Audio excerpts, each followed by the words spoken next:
از میس فود خوش اومدید. دوست دارید این کوکی های کشمشی خوشمزه رو توی خونه برای عید نوروز تهیه کنید؟ پس با من فاطمه سلطانی در چنل میس فود تا انتهای این ویدیو همراه باشید.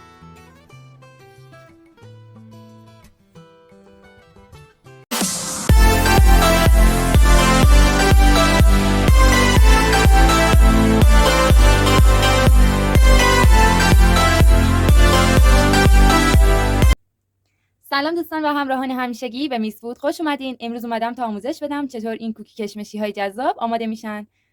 خب دوستان، به مناسبت عید نوروز به این علت که چنل من تازه تأسیس هست و شیرینی های زیادی درش موجود نیست، به همین خاطر من تا زمان فرارسیدن عید نوروز آموزش چندین مدل شیرینی رو میذارم و اینکه اگر تا الان سابسکرایب نکردید حتما چنل رو سابسکرایب کنید تا از آموزش هایی که در روزهای آینده خواهم گذاشت بهره کافی رو ببرید.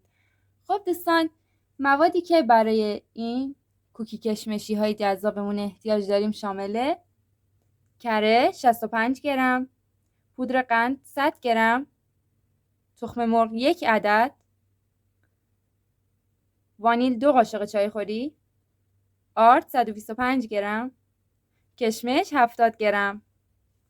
خب دوستان، شما رو دعوت میکنم تا آموزش این شیرینی های کشمشی رو ببینید. خب دوستان، اولین مرحله اینه که کره همدمای محیط رو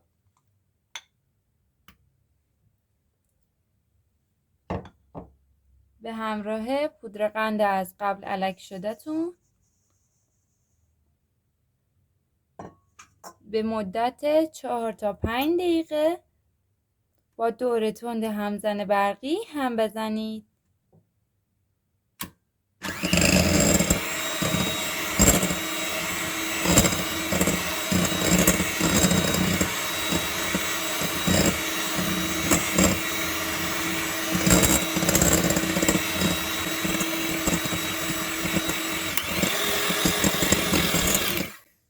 و دوستان، در حین کار به کمک یک لیسک مواد رو از دور ظرف جمع کنید تا به طور یکسان هم بخورن.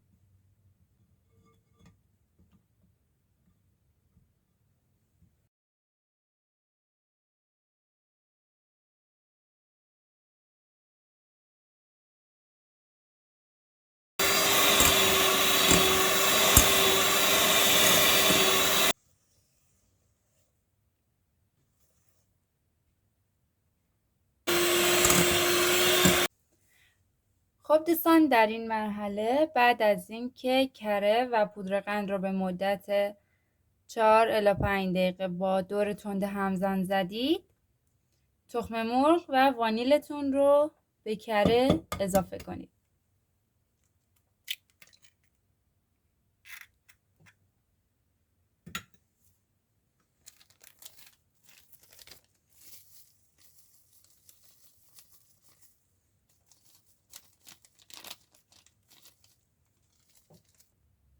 و اون رو به مدت 2 الی 3 دقیقه هم بزنید.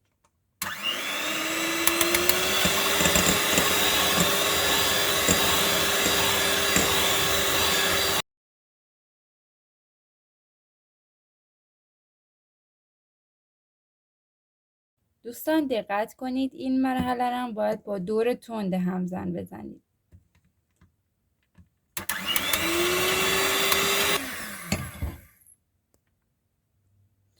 خب دوستان، در این قسمت آرد سفید الک شدهمون رو به مواد اضافه میکنیم و به کمک یک لیسک اون رو هم میزنیم.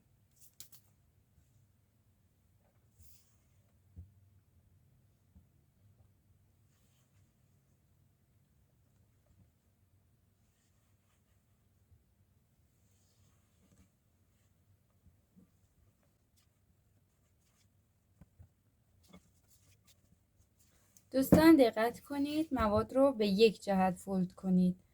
نه تنها این کوکی بلکه همه نوع غذا، شیرینی یا هر چیزی رو که قراره هم بزنید به طور مداوم فقط به یک سمت هم بزنید تا اون نتیجه دلخواهی که میخواید رو بهتون بده. در نهایت کشمش هامون رو بهش اضافه میکنیم و اونا رو با هم دیگه مخلوط میکنیم.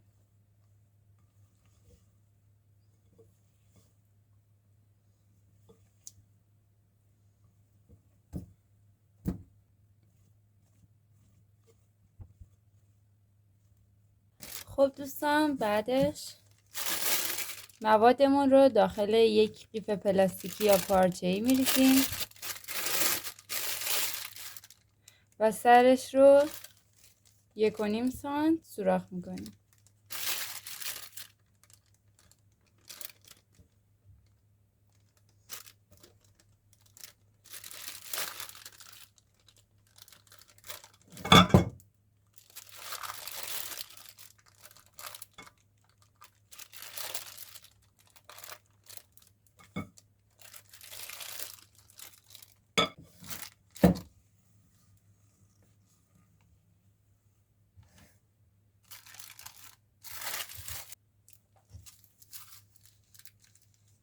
داخل سینی فرتون رو کاغذ روغنی بندازید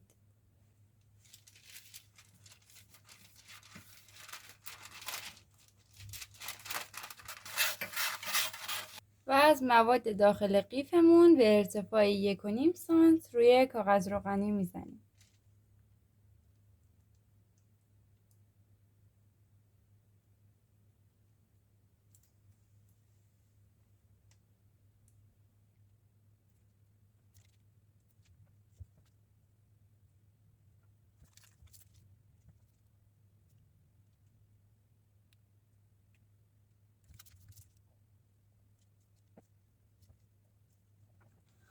حالا اونها رو در فره از قبل گرم شده با دمای 180 درجه سانتیگراد به مدت 15 دقیقه در طبقه بالای فر میپزیم.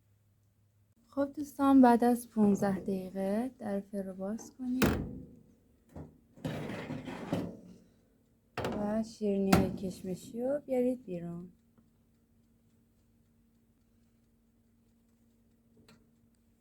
روشون فوراً گلبرگ گل محمدی بریزید.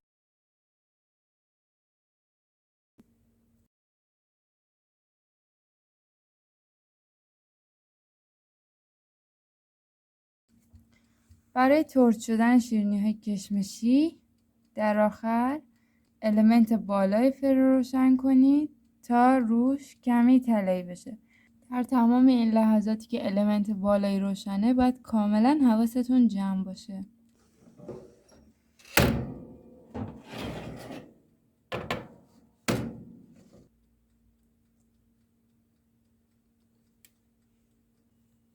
خب دوستان، بعضیا هستن که گلبرگ ها رو موقعی که اون رو شیرینی ها رو با قیف میریزن کف سینی و روش گلبرگ میریزن که من اونجوری نمیپسندم، چون تا زمان پخت گلبرگ ها سیاه میشن، ولی الان حداقل کمی رنگ خودشون رو دارن با اینکه بعضیاش قهوه‌ای شده، اما بعضیهاش هنوز رنگ خودش رو داره. و اینکه دوستان، بعد از اینکه از فر در آوردید تا زمانی که کامل به خودی خود سرد بشن، نه توی یخچال، به خودی خود سرد بشن، اونها رو جدا نکنید، از سینی بلند نکنید، دست نزنید تا پودر نشن. باید بذارید به همون صورت خنک بشن تا بتونید راحت اون رو در ظرف سرو قرار بدید.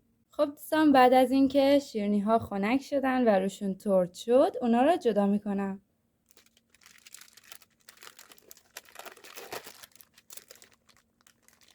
به این صورت اونها رو برعکس کنید تا پشتش زیاد کنده نشه. ببینید یکم میمونه روی ورقه، ولی آروم آروم بکنید که زیاد نمونه. و بعد اونها رو در ظرف سرو قرار میدم. خب دوستان، من کوکی هام رو در ظرف سرو چیدم. این هم پایان کار ما. اگر از این آموزش خوشتون اومد، لایک، کامنت، شیر، سابسکرایب یادتون نره. خب دوستان، اگر این آموزش رو به قصد یادگیری شیرینی برای عید نوروز دیدید، باید بهتون بگم که چنل من رو سابسکرایب کنید، زنگوله رو بزنید تا نوتیفیکیشن ویدیوهای من براتون ارسال بشه، به این دلیل که قرار من کلی شیرینی به سبک عید نوروز، یعنی راحت، ساده، خونگی و اینکه سریع آماده بشه، از این نوع آموزش ها براتون بذارم. پس چنل رو سابسکرایب کنید تا از آموزش های آینده ما بهره کافی رو ببرید. آموزش بعد، خدا نگهدار.